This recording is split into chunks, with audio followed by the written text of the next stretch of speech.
Did you know creation is talking to you?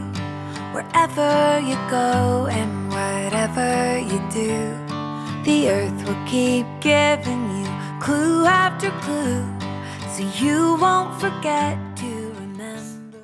Psst, Mr. Rob, can I greet the families today?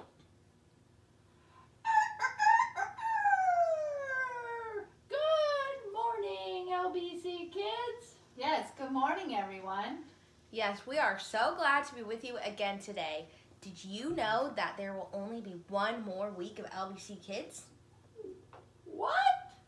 Why? Well, starting September 13th, we will be having LBC Kids in person on the lawn during the message. How is that going to work? Well, all the children aged 3 through 3rd grade will be invited to hear the story during the pastor's message. Can we go? Well, you'll need to ask your parents, but everyone is welcome. I hope I can go. I like to learn at LBC Kids. What are we learning about from Daniel today? Well, so far we have learned how to be like Daniel because God loves us and we love him. He can help us be self-disciplined and make the right choices.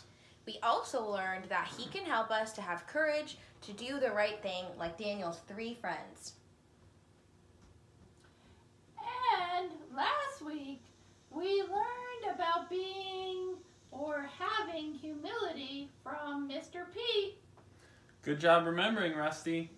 This week we are going to learn how Daniel remained faithful to God every day. He was faithful even when things looked pretty scary. Oh no!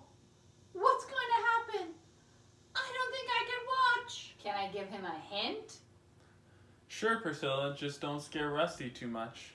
Okay, here goes. No, I can't watch. Hey, LBC Kids. How are you guys doing? I'm doing well. I miss you guys a lot as usual. Today, you guys should be excited. We're talking about the story of Daniel and the lion's den. So, we're going to be talking about what happens to Daniel and how we can be like Daniel in this situation. The story starts off that Daniel is faithful to God, and because he's so faithful to God, people like him and respect him in the city.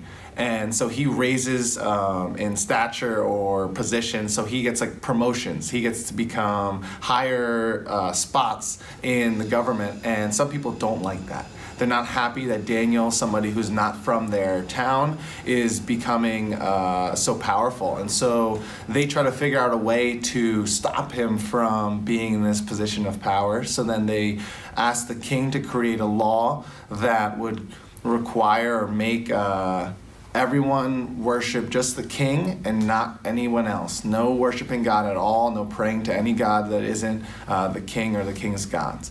And Daniel hears about this and sees this law passed, and he goes home and he still prays. It says he prays 3 times to God that day, and the king hears about this by the people who don't like Daniel. They go and tell the king, and the king does not want to go and arrest Daniel. So he goes to Daniel and pleads with him, to which Daniel says that he will be faithful to God and continue to do what he's doing. And so the king is forced to arrest him and take him to the lion's den. The law says that if anybody worships anybody that's not the king or the king's gods, then they will be placed into the den with lions. I mean, these are serious, like lions we're talking about here, a den of them locked in with a boulder. So if you or I, we're in this position, we'd be done for. I mean, lions will devour you. They'll eat you alive. And Daniel knows this and is ready to face this because he trusts and is faithful to God. The king sends Daniel into the lion's den, and I'm going to read what happens here. So then the king commanded, and Daniel was brought and cast into the den of lions. The king declared to Daniel, "May your God, whom you serve continually, deliver you." And a stone was brought and laid on the mouth of the den, and the king sealed it with his own signet and with the signet of his lords, that nothing might be changed concerning Daniel. Then the king went to his palace and spent the night fasting. No diversions were brought to him, and sleep fled from him. Then, at break of day, the king arose and went in haste to the den of lions. As he came near to the den where Daniel was, he cried out in a tone of anguish. The king declared to Daniel, "O Daniel, servant of the living God, has your God, whom you serve continually, been able to deliver you from the lions?" Then Daniel said to the king, "O king, live forever. My God sent his angel and shut the lion's mouth, and they have not harmed me, because I was found blameless before him, and also before you, O king, I have done no harm." Then the king was exceedingly glad and commanded that Daniel be taken up out of the den. So Daniel was taken up out of the den, and no kind of harm was found on him, because he had trusted in his God. This is one of my favorite stories in the Bible, because we see how Daniel, through being faithful to God, through trusting God when things were scary, he was able to show the king who God is. And God, in response, was faithful to Daniel. God chose to protect Daniel in the lion's den. I don't know about you guys, but I know sometimes for me right now in this situation that we're going through, that things are scary. And it can be hard to trust God and be faithful to him during this time. So I want to challenge you guys, along with myself, to think about what it would look like to be faithful like Daniel, to trust God the way Daniel did when times were hard. Maybe that looks like obeying your parents at home and working hard with your chores. Maybe it looks like going to church even when you're tired and you don't want to. And maybe even it looks like loving and being nice to your friends when they're not nice to you, and telling them about Jesus. Daniel knew it was more important to share God with his friends and the people around him than it was for them to like him. He didn't care about what people thought of him or what the king thought of him. He cared about what God thought. And because of that, God was faithful towards him and protected him. During times that are stressful and difficult and scary, it can be easy to allow that to change how we trust God.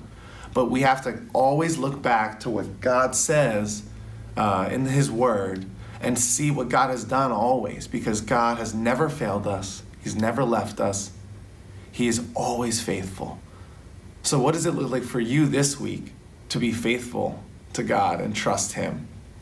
I'm going to be praying for you guys and for myself that we could be more faithful like Daniel was in the lion's den, and that we could be disciplined in doing what God calls us to when things are scary and difficult like right now, and that we can prepare to be faithful to God when we go back to school. I miss you guys, and I can't wait to see you guys again. Have a great week. Wow, that was a really scary story. I was afraid that those lions were gonna eat Daniel. Yeah, it had to have been scary for Daniel. The king was pretty scared too. He must have felt so bad about making that law. I guess he knew something about God from Daniel. That's where the faithfulness comes into the story, right, Priscilla? Yes, we see faithfulness two ways in this story. Daniel remained faithful to God, but God was also faithful to Daniel. I sure don't know how Daniel did it. I would have been hiding when I prayed. I would have been so afraid of being lion food. Yes, Rusty, it is scary. But Daniel knew that God loved him and that God was in control whether he rescued him or not. Daniel was faithful because he trusted his faithful God. And once again, we see that Daniel points us to Jesus, who was faithful to his Father. He faithfully obeyed even to the point of death. And just like God brought Daniel up from the lion's den alive, so Christ was raised from the dead to bring life to the world. And God used Daniel's faithfulness in this story to point the king to who really was in control. I love that part of the story when the king tells everyone that they must worship Daniel's God. Wow! This was such a great story. I can't wait to tell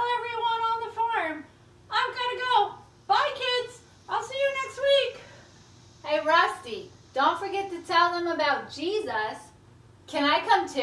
Sure, but hurry up. Well, boys and girls, it's been great being with you today. Remember that God loves you very much. Let's be faithful to Him this week. Ask Him to help you make the right choices even when things get hard. And when you make the right choice, maybe it will point others to Jesus too. See you next week. Don't forget to remember